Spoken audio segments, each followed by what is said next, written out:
Shalom saudaraku yang dikasihi oleh Tuhan Yesus Kristus. Mari kita siapkan hati untuk masuk dalam doa syukur hari ini.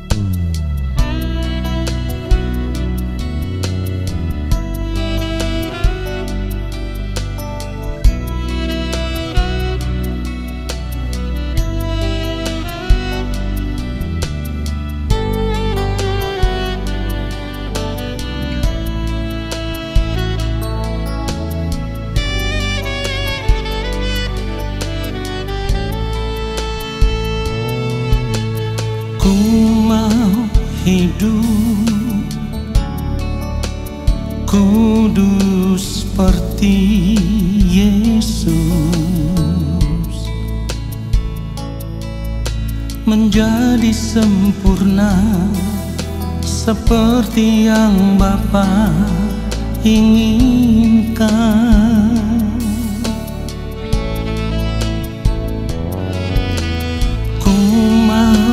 Selalu berkenan padamu,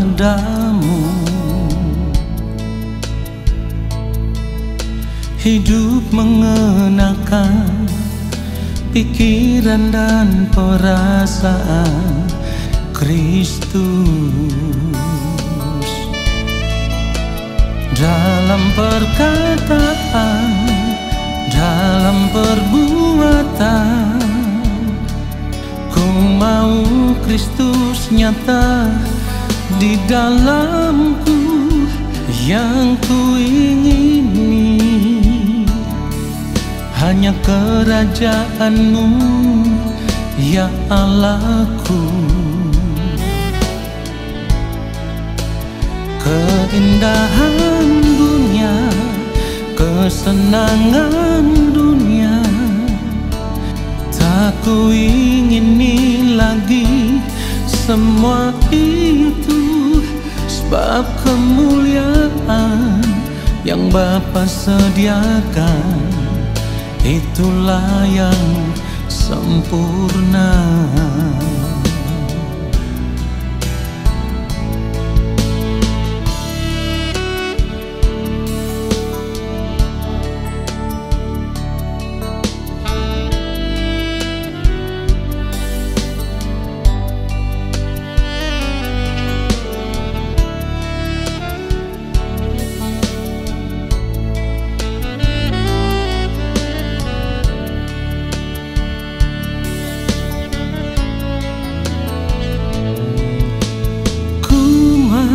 Selalu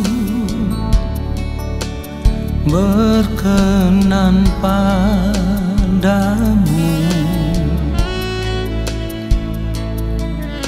hidup mengenakan pikiran dan perasaan Kristus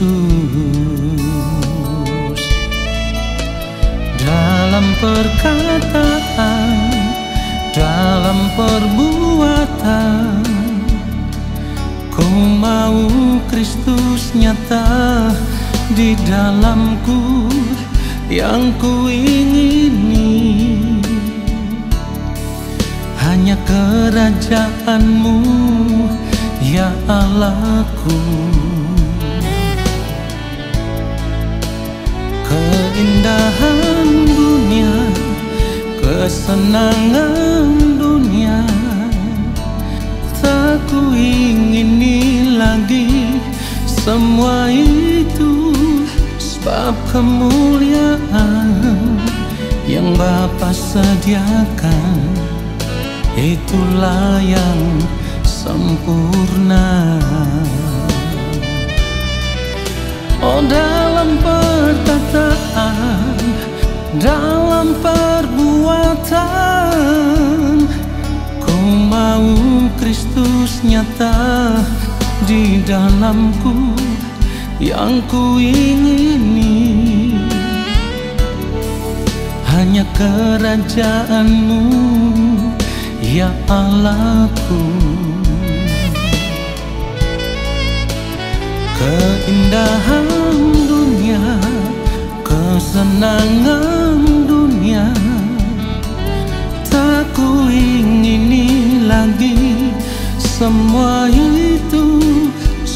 kemuliaan yang Bapa sediakan, itulah yang sempurna. Itulah yang sempurna.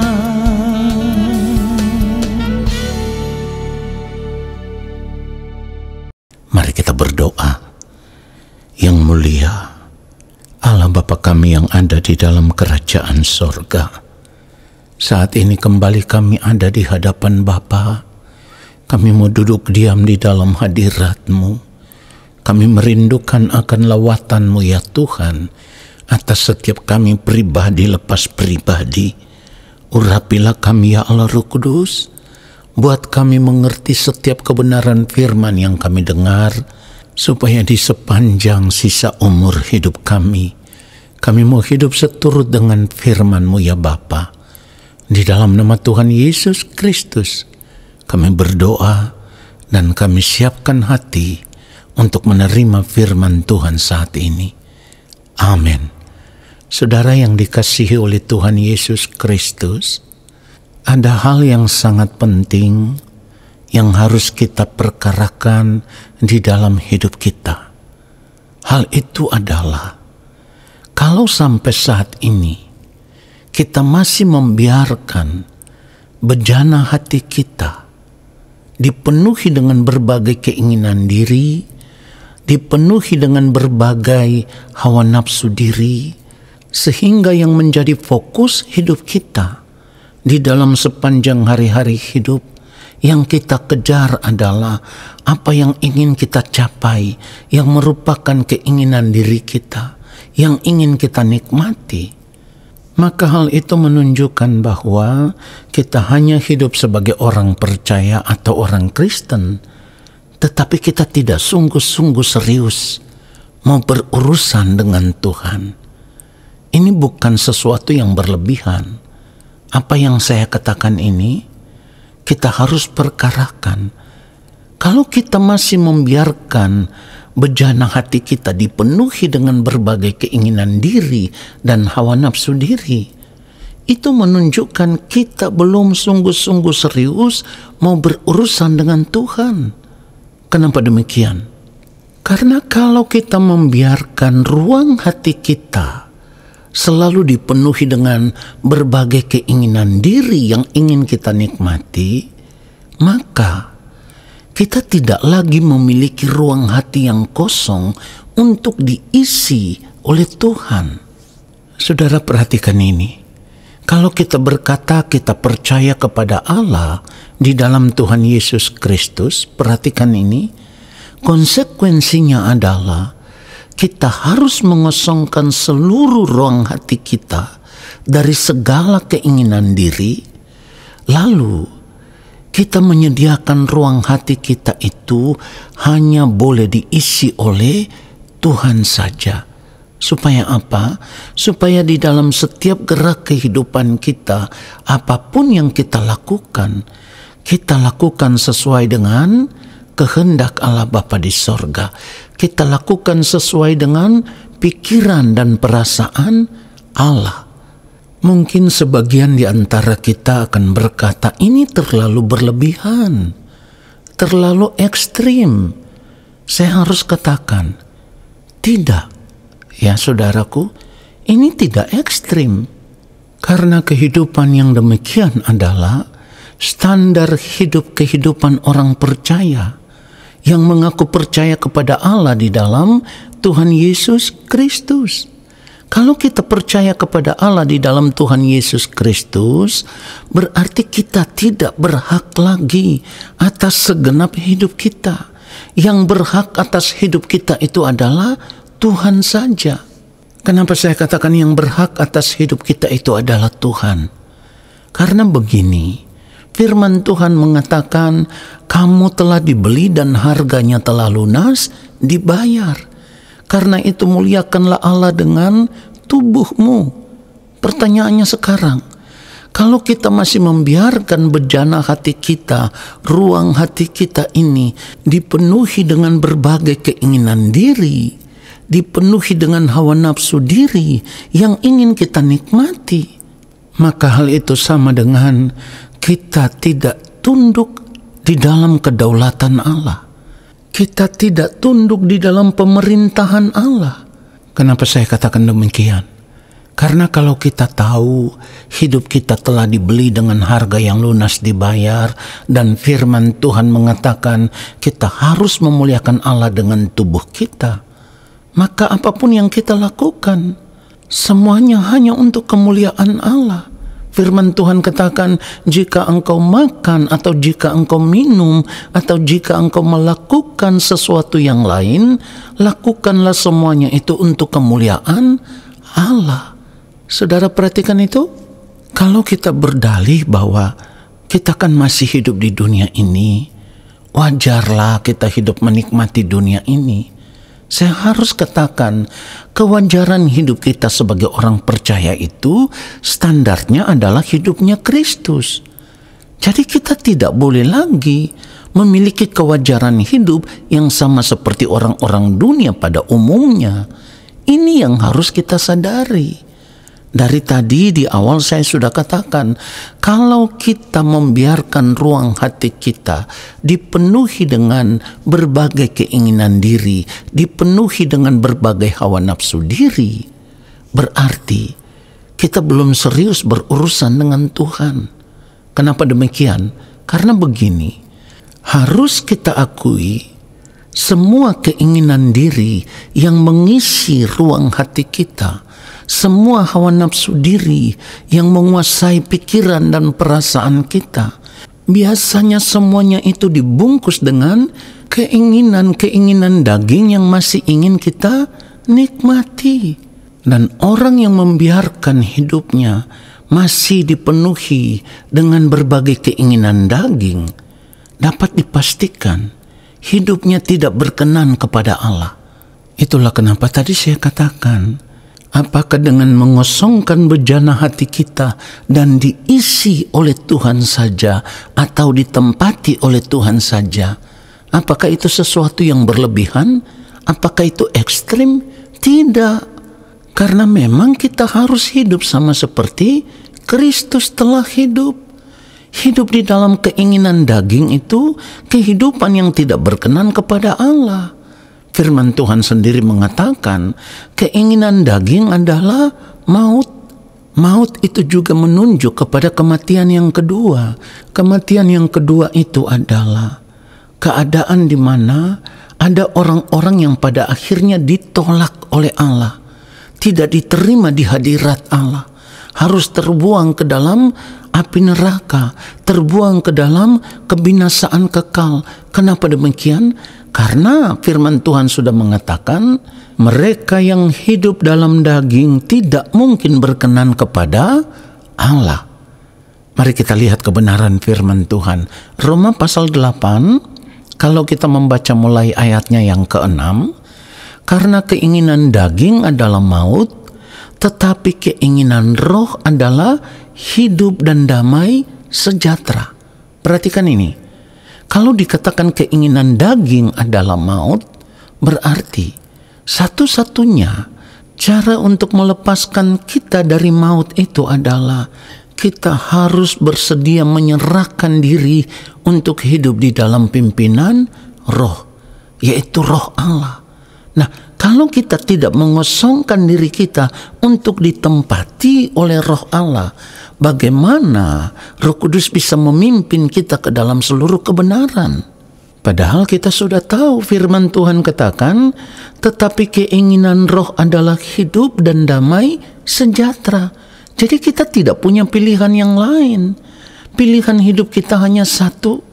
Kita harus memiliki keinginan roh, yang artinya kita bersedia memberi diri kita untuk hidup dalam pimpinan roh Allah, yaitu Roh Kudus. Saudara perhatikan itu. Lalu di dalam Roma 8 ini ayat 7 dikatakan, sebab keinginan daging adalah perseteruan terhadap Allah karena ia tidak takluk kepada hukum Allah. Hal ini memang tidak mungkin baginya.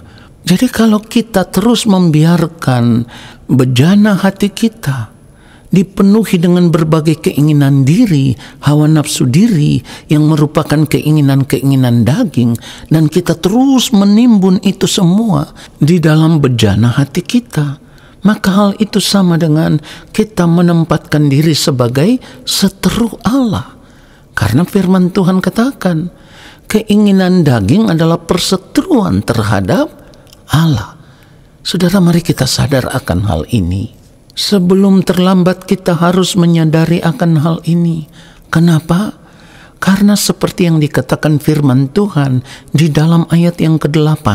Perhatikan ini, mereka yang hidup dalam daging tidak mungkin berkenan kepada Allah. Kalau kita sudah tahu firman Tuhan berkata mereka yang hidup dalam daging tidak mungkin berkenan kepada Allah.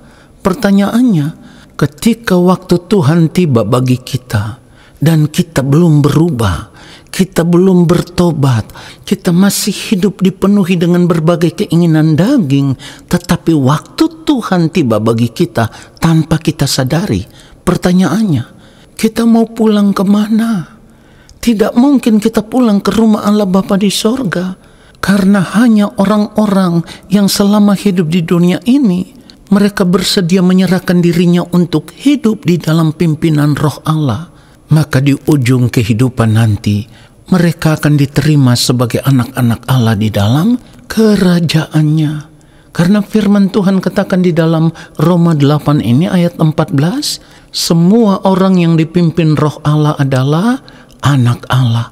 Jadi mari kita sadar, sebelum waktu Tuhan tiba bagi kita, kita harus bersedia mengosongkan bejana hati kita dari semua keinginan diri yang dipenuhi dengan keinginan daging, lalu kita membiarkan ruang hati kita diisi oleh Tuhan saja, dan kita hidup melakukan apa yang menjadi kehendak Allah Bapa di sorga sampai waktu Tuhan tiba bagi kita, supaya hidup kita berkenan di hadapan Allah. Amin. Mari kita berdoa. Terima kasih Bapa untuk firman-Mu yang sungguh menyadarkan kami. Kami mau mengambil keputusan ya Bapa, untuk mengosongkan ruang hati kami dari semua keinginan diri yang merupakan keinginan daging. Dan biarlah Roh Kudus Tuhan terus pimpin kami di sisa umur hidup kami. Kami mau hidup melakukan apa yang menjadi kehendak Bapa di sorga. Terima kasih Bapa untuk firman-Mu. Kami mengangkat tangan di hadapan Bapa di sorga. Kami percaya Engkau akan memberkati kami. Turunlah atas kehidupan kami segala berkat kasih karunia daripada Allah Bapa di sorga, rahmat cinta kasih dari Tuhan Yesus Kristus di dalam persekutuan yang manis dengan Roh Allah yang kudus, menyertai langkah hidup kami dan memberkati kami sekarang dan sampai selama-lamanya. Amin. Saudara, terima kasih sudah mengikuti doa syukur hari ini. Tuhan Yesus memberkati kita semua. Shalom.